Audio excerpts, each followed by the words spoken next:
Good morning, everyone, and welcome. I'm Kathleen DeRose, the Director of the Fintech Initiative at the Fubon Center for Technology, Business, and Innovation, and a finance professor here at the Stern School of Business at NYU. I'm very excited to welcome so many of you from our community who registered for the conference today. I think we have nearly 1,000 people. We're very proud of our Fintech programming, our Fintech research, and our Fintech education, which includes critical Fintech courses for undergrads, MBAs, master's students, and executives. Thank you also to the Fubon Center and to our generous alum and donor who makes this and our other events possible. I'd like to note a few key themes for today before we get started. We have an impressive lineup of speakers. Today's program was carefully designed to showcase a wide variety of expert voices addressing key finance and technology topics from different viewpoints. You may agree or disagree with some, as conferences like this provide us all with a chance to engage with material that may be either comfortably familiar or new and thought-provoking. Our conference title today is Betting on the Future. That future is ours to shape. The hottest topics in fintech today are artificial intelligence, stablecoins and tokenization, and market electronification and prediction markets. Our emphasis today is on the transformation of markets and market structure, unfolding right in front of us. Stablecoins are a multi-billion-dollar pool of value poised to transform critical areas of retail and wholesale finance, including international remittances and derivative settlement. Virtualization is spreading through asset classes, bringing efficiency and transparency to more and more markets. Venues are tokenizing real-world assets and trading them 24/7. Prediction markets have reached nearly 25 billion a month of notional volume, more than double 6 months ago, and begun to attract institutional market makers, facilitating the trading of almost anything that can be transformed into a yes or no question or bet. So I'm incredibly excited that we have a fantastic business leaders at the cutting edge of all of this, from Tradeweb, Kalshi, Robinhood, Citibank, and Superstate.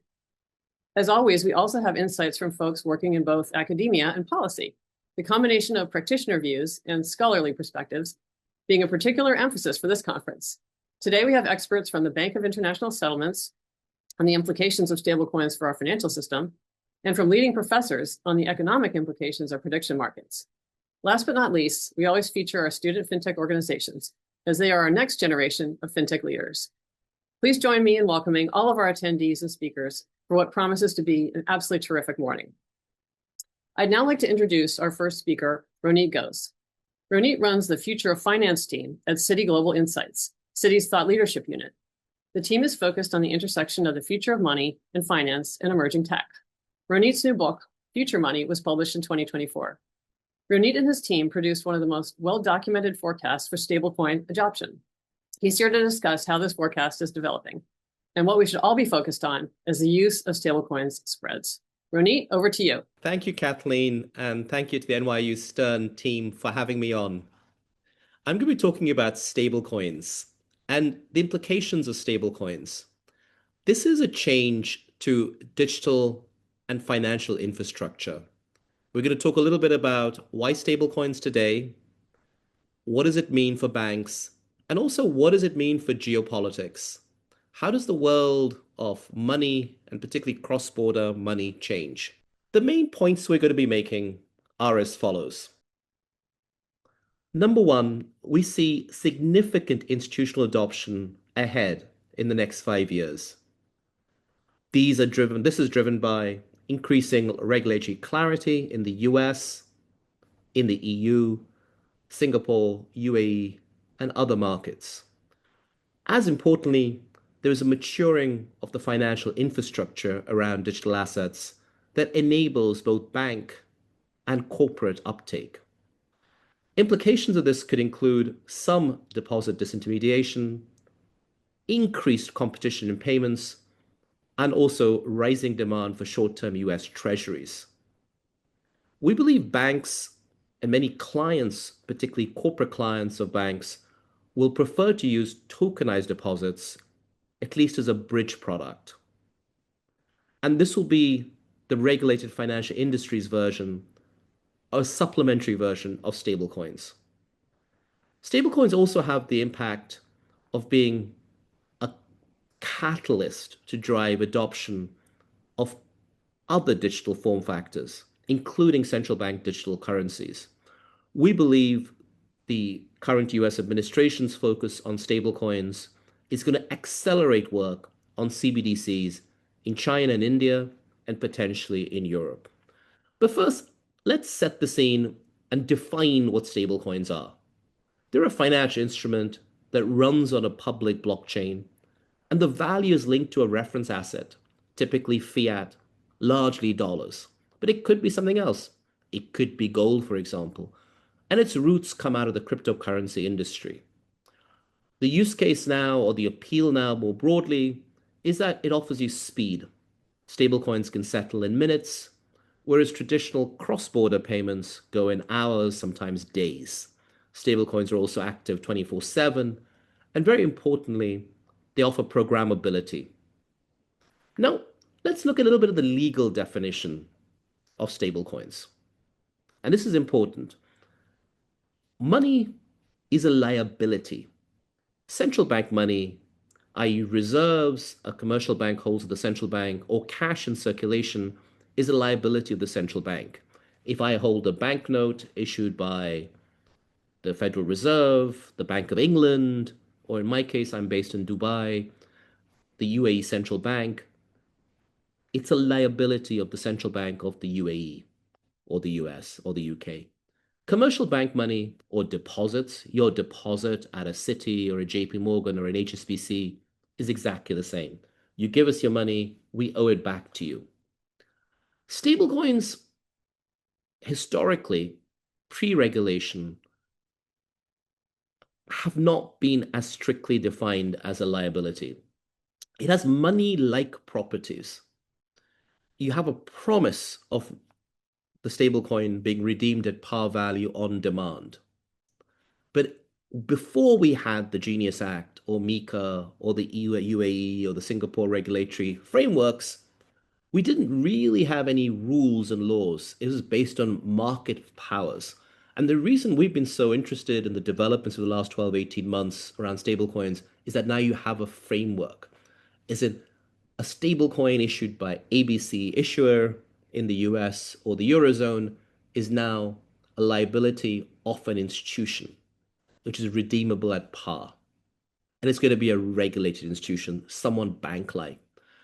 By clear contrast, cryptocurrencies are no one's liability. I think of cryptocurrencies as a financial asset, as an investment asset, sometimes very speculative, useful for many, for sure, but volatile and speculative. Whereas stablecoins I see as a bridge to the world of traditional fiat money. We spent a lot of time in the last couple of weeks, last couple of months, talking about agents, AI agents. And one can imagine that stablecoins could be the token or money of choice or money-like instrument of choice for AI agents. People, including Jeremy, the CEO of Circle, believe that there are going to be billions of AI agents doing economic activity on behalf of us 24/7. And the natural instrument that this agent will be using is going to be a stablecoin.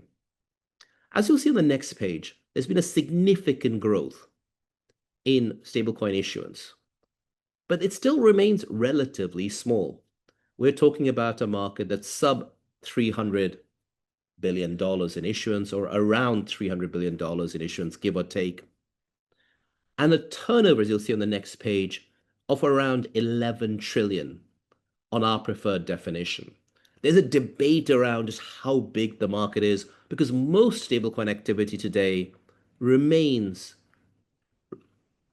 very much a cryptocurrency industry phenomenon. As you'll see on the next page, our forecast of stablecoins is that they will grow significantly. Our base case forecast in our report from last year, Stablecoins 2030 was the name of the report. It's publicly available. You can download it on the search engine of your choice without any paywalls or firewalls. In that report, in Q3 of last year, we said 2030, the market's going to be about $1.9 trillion base case. And we put out a bull case of $4 trillion. This was an updated version of a report we had out in around April last year called Digital Dollars. In that report, we had forecast similar numbers, slightly lower. We had a bull case of 3.7 trillion and a base case of 1.69, so 1.6 trillion. And we were particularly pleased that those forecasts were used by the US Treasury Department in their public communications around the Genius Act. What's going to drive the growth of the market? Three legs. Number one, the existing cryptocurrency markets are going to be still an important part of the stablecoin volumes in 2030.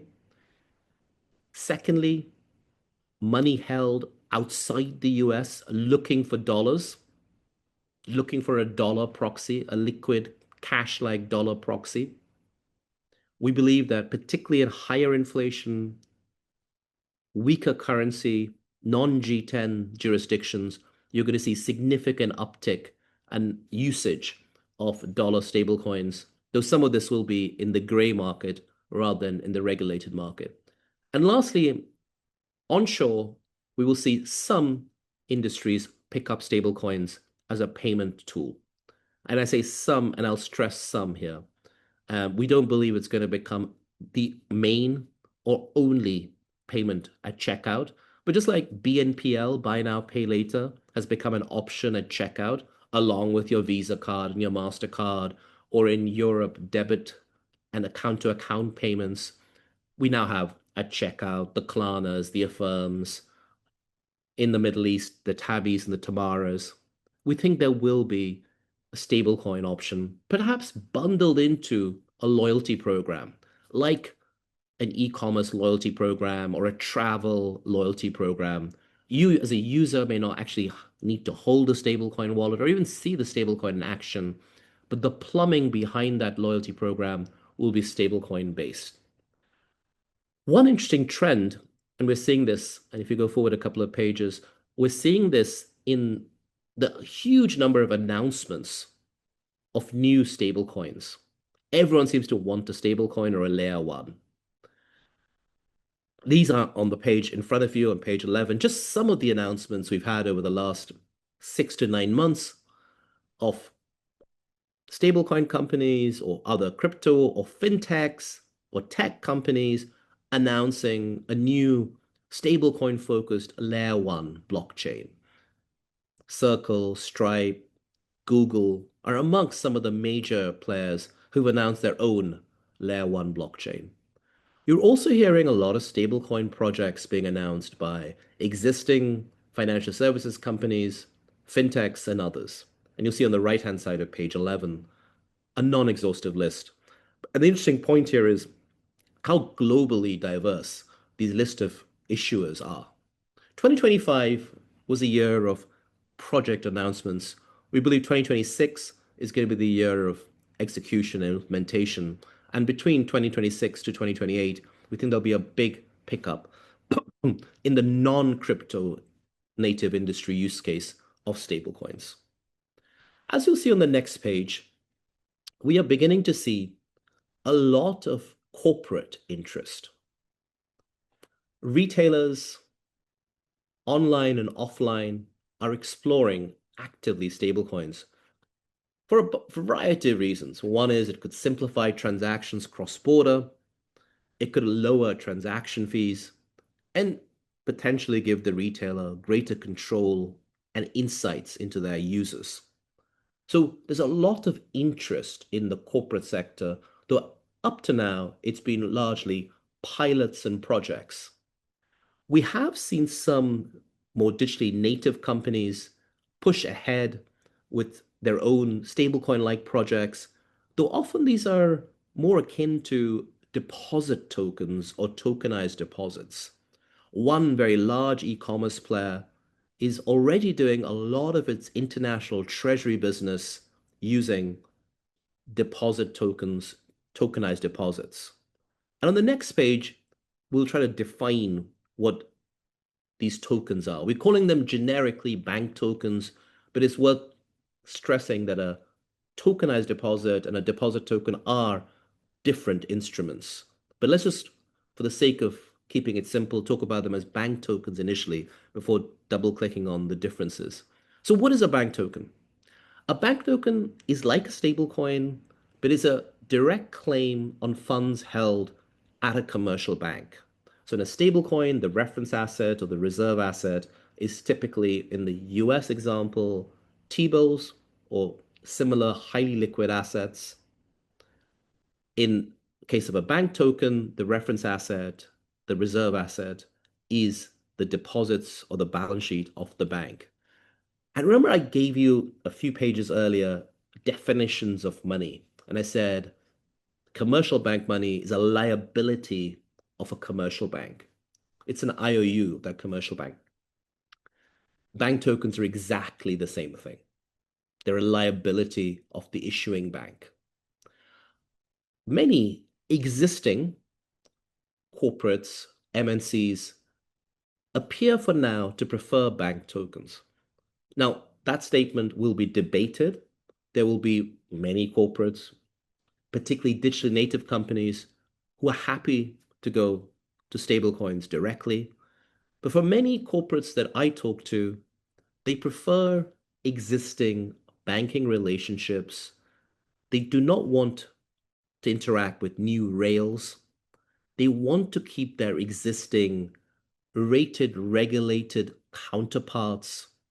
And the current systems, while sometimes for smaller corporate users and individuals, not as efficient as domestic payments, for large players, when it goes to cross-border, large value, multi-currency flows, they seem to be getting better and better and have almost, not completely, but almost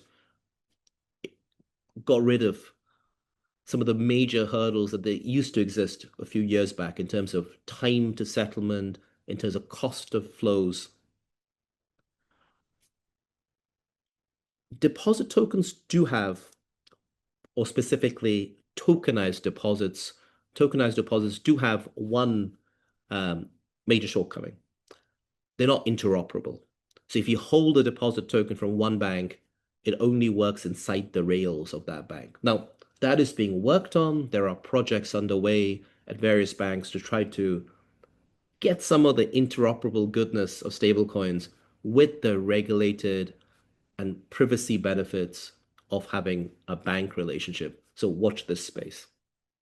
Now, what does this mean for the financial industry overall?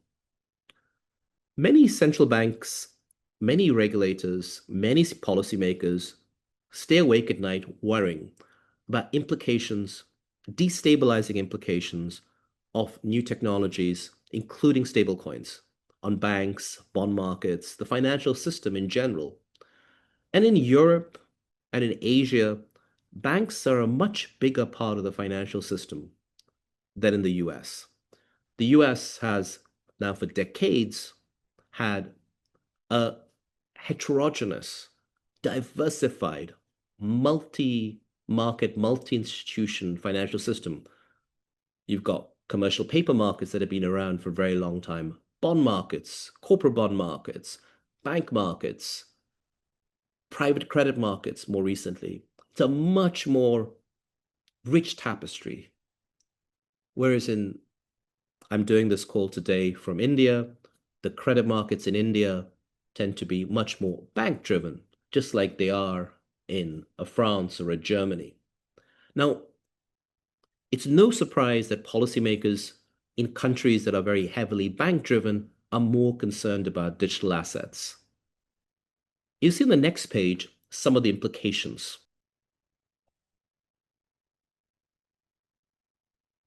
Some banks are concerned that particularly yield-bearing stablecoins could cannibalize bank deposits. Under current regulations in most jurisdictions, at least all jurisdictions that I'm aware of, stablecoin issuers do not offer direct interest. But there is a concern that there will be some cannibalization, and I'll come back to that later in the discussion. Should there be, and it's a conditional, should there be deposit migration from banks to stablecoins, there could be an impact on credit creation and credit availability. Albeit, I believe that's more of a transition issue. There's nothing that says a system, a financial system that is more bank-driven or less bank-driven creates more or less credit. In practical experience of almost 30 plus years analyzing financial markets and financial services institutions in my career, I've come across systems that are heavily non-bank funded, non-deposit funded, would generate ample credit. And I've come across systems that are very bank deposit heavy that don't generate credit. I've also come across bank systems that are deposit based that do generate a lot of credit. So there's no simple A equals B. And I wanted to stress that because sometimes in public policy discussions in the media, that gets lost. In my view, and this is a Citi Institute view, as an analyst at Citi Institute, we believe that there will be, and we agree with the US Treasury in this case, that there will be an increased demand for treasuries because a lot of the stablecoin demand is coming from outside the existing US financial system or the existing US regulated banking markets. This is net new demand to the US system, and that's going to increase demand for treasuries. And that should lead to, all else equal, some reduction in the short end of the yield curve. Impact on money supply will very much vary depending on what the source of the stablecoin demand is. A bit like my earlier comment on demand for treasuries and credit creation. It's not a guarantee that this is a good thing or a bad thing for credit creation or money supply. It'll depend on the circumstances. It might seem like a cop-out, but there's no simple answer here as to whether or not it's good or bad for credit, money supply, etc. It will also increase the amount of financial and non-financial risks that regulators and policymakers will need to monitor. And this is going to slow down some of the corporate adoption of stablecoins.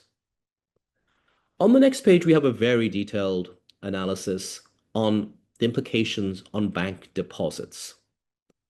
And if I gave you the TLDR or the one-liner, I said before it depends. And a lot of this depends on where is the demand coming from? Is it coming from outside the existing banking system, outside the domestic banking system? And so that, i.e., the source of the inflow. And then what is the structure of the stablecoin in the market we're talking about?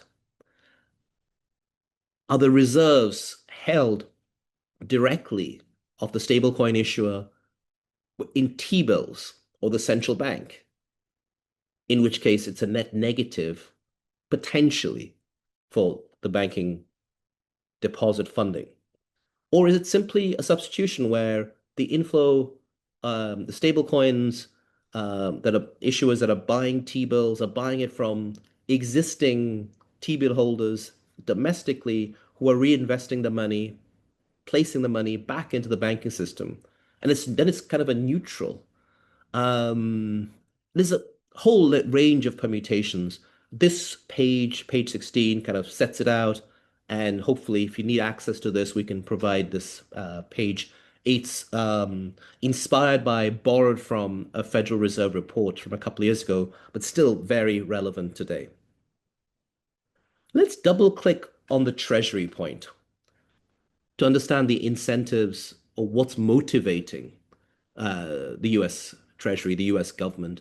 For me, the money picture, the key slide, is in the middle of that page. Ownership of US Treasuries by China. That peaked north of 1.2 trillion about a dozen years ago. Late 2012, 2013, you had 1.2, 1.3 trillion of US Treasuries held by China. That's now down to about 650. As a percentage, foreign ownership of treasuries peaked at about 50% post GFC, post the global financial crisis. We're now down to about 30%. And the trend, we believe, will continue to come down. Public sector central bank holdings of dollars remains under pressure. And stable coins are seen as one, particularly for the T-bill market and the short end of the yield curve, one replacement for reduced demand from public sector and reserve manager and central bank type investors. Skip forward a couple of pages, you'll see the data, the trends of central bank diversification in foreign exchange reserves. There's a significant increase, particularly in China and Russia, of gold holdings. There's also no longer the selling down that we used to see 10, 15 years ago from Western central banks of gold. And on the right-hand side of page 19, you can see gold holdings as a percentage of reserves, particularly in Russia, are as high as they've been in modern history in the last 25 years. Overall, and you see this on page 20, overall dollars held by central banks are now at a 25-year low. We've just dipped below about 60% of all central bank official foreign exchange reserves are in dollars. And if we add in non-fiat reserves like gold, you're talking about 45% or so. So there's a clear declining trend of central bank holdings, official reserve holdings of dollars. At the same time, there's significant demand in the private sector for dollars. And this is the key kind of conundrum or schizophrenia in the global financial markets that explains, in a way, the context of stablecoins. Public buyers of dollars going down, private buyers never been more keen. And the left-hand side, you can see the amount of private. That's the BIS data for global FX trading. Private actors drive this. The US dollar share is now, in the last BIS data, about 90%. And dollars remain, because of liquidity, but also very importantly, higher, superior investment returns. When you look at it on a 5-year, 10-year, 15-year view, you get superior investment returns holding dollars to dollar assets almost anywhere else in the world. Private sector cannot get enough of dollars. The public sector is concerned. Stablecoins are a bridge. Final point before we wrap up, the interest of stablecoins from the US administration has, like every action has a reaction, in increased interest in wholesale CBDCs from central banks around the world. Initially, CBDCs started because of a concern over technology companies, private technology companies in China or from America becoming a material player in payments. And central banks and public policy officials wanted a public policy option in the blockchain world. That was the kind of origin or genesis of CBDCs, if I had to simplify. The driver now, going forward, I believe, isn't the retail world, isn't the consumer world. Consumer payments are largely solved as a problem in most parts of the world. 85, 90 countries in the world have real-time payments. But the reason, and you can see this on the right-hand side, you're seeing more and more interest in CBDCs is to do with geopolitics. To summarize everything I've said over the last half an hour or so, number one, we believe that 2025 was a breakthrough moment for digital assets because of regulation in the US. Number two, we believe that stablecoins could be a 1.9 trillion market by issuance volumes by 2030. We also believe as a bridge, bank tokens in the next couple of years could be as big, if not bigger than stablecoins. And the growth in stablecoins will create an impact or a reaction, particularly in China and India. And lastly, this is not a digital zero-sum game. We believe stablecoins, bank tokens, and CBDCs will all grow in the coming 5 years. Thank you so much for listening to me and inviting me to this event. Rohit, thank you so much to you and to your team. That was an absolutely fascinating discussion. And I think you did a great job explaining, what might be the future trajectory for stablecoins.